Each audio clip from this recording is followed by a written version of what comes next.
Hi. So this is another edition of Kori's Corner, as Tony has deemed it. Today, I kind of wanted to talk a little bit about sensory for dementia people. So some of the things that I learned when I was dealing with my autistic students is that sensory is a real problem for many of our children that have autism. They get overloaded differently, and the way that their brains work is a little bit different than the atypical child.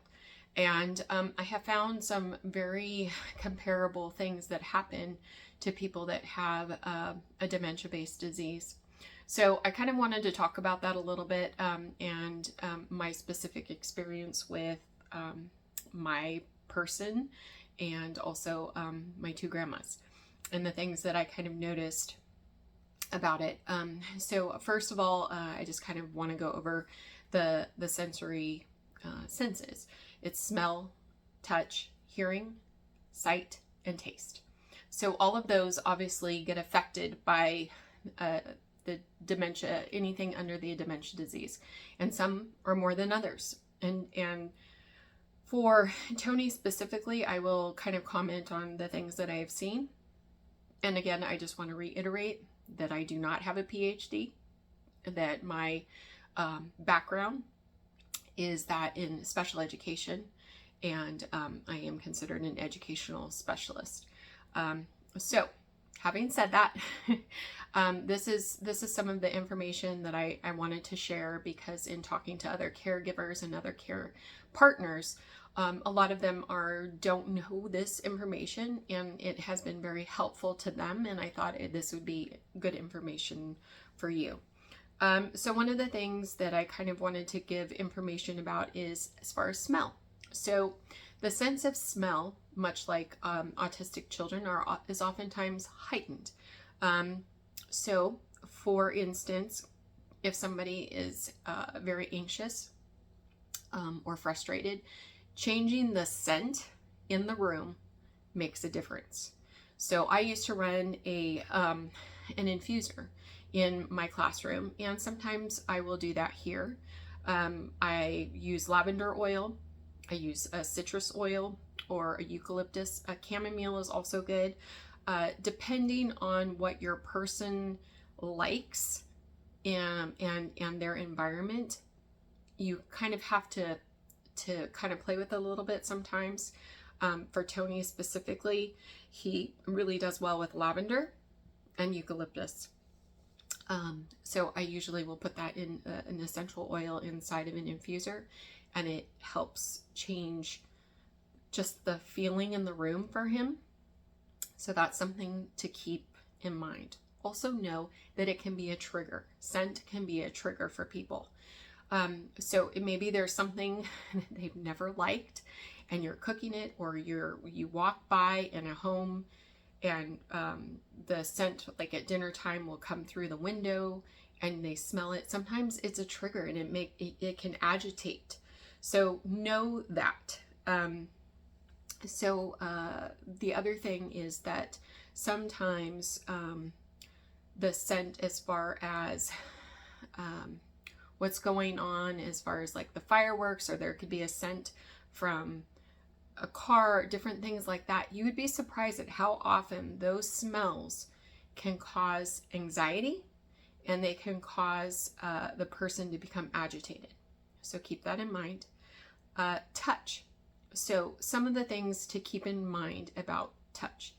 It's not just about how you hold somebody or how you actually have contact. It's also about clothing. So different types of material will affect a person differently. Some of the things that my grandmas, they couldn't stand anything that was rough, like a denim or a linen was just too hard on their body. It agitated them. So if your person is in the later stages, consider potentially the things that they are wearing. Think about how that might feel against their skin. Also knowing that different weights of blankets. If somebody's agitated, sometimes a weighted blanket can help with anxiety. It does wonderful things for people to have a weighted blanket, or to have something that that brings them comfort. My grandma, she wanted to always touch something. She needed to hold, much like a child, like with a security blanket. Sometimes in the later stages, they need something that they can hold on to, sometimes a stuffed animal. So that's more for the later stage. For people that are in the early stage, just keep in mind that what they like to wear might change. So that's that. Also, as far as touching a person, just remember that their sensory, how their skin, how they handle touch is different. They're more sensitive. So keep that in mind. If you go to grab somebody, try and tap before you grab. That way they are not shocked by the pull, because oftentimes you'll see older people, and if somebody goes to grab them to move them for whatever reason, if they're trying to assist them, they will resist because they have a lot of fear and anxiety about what they're doing. So just remember to be conscientious of how you engage with somebody, and that usually has to do with people who are in a later stage. Another thing is hearing. How you come into a room. Oftentimes, many of us are very sensitive to, like, if it's a big crowded room, you kind of go, oh gosh, what did I just walk into? People that have dementia, it's the same thing. Everything is heightened. So my autistic children oftentimes would have to wear things over their ears, because everything was very sensitive. If I were taking a child who to like an assembly or something like that, oftentimes they would have to have something to protect their hearing so that they could engage and hear the information, but it cut out a lot of the background noise. Usually it's the background noise that is overwhelming and overstimulating to somebody that has dementia. So keep that in mind. Tony, who has always done well in crowds, loved a good concert. I mean, he talks about all the time when he was a kid, he would love to go to Mid-State Fair, go to all the concerts, the fair, the free stage. They would make like the whole week of it. He has a very hard time now with concerts. All the background noise, all of the movement, it's very hard for him now to handle that. In a very small setting, we like to go to live music locally, but he has not been able to manage going to a full-blown concert since his diagnosis. It's just been too difficult. We have tried to just go in the vicinity where a concert was going on, and it was just too much for him. So know that somebody who is a very auditory person, for whatever reason, that can change also with this disease. Understand that when somebody is speaking that has the disease, if you cut them off, if you stop them from talking, they will oftentimes lose their train of thought, and then they're completely agitated and irritated. So do your very, very best not to stop somebody from talking in mid-sentence, and I mean early stage. It's very hard for them to get a thought out, and if you stop that trajectory, they lose it. So keep in mind that their brain and how they communicate has changed, and you need to be sensitive to that. So the sight. So one of the things that I want to just kind of touch on, I'm going to do another informational segment about just on art therapy, but understand that what comes in through their eyes and what they can see, oftentimes the disease changes their perception. Tony oftentimes will say, I thought I saw this. I thought I pulled this knife out, and I was getting ready to do this, and I can't find it. for whatever reason, the site, I don't know, sometimes it seems like there's a glitch of some sort. And I'll go and I'll look in the exact area that he said, and I find it right off the bat, but he has a hard time sometimes. I'll say, oh, if it was a snake, it would have bit you.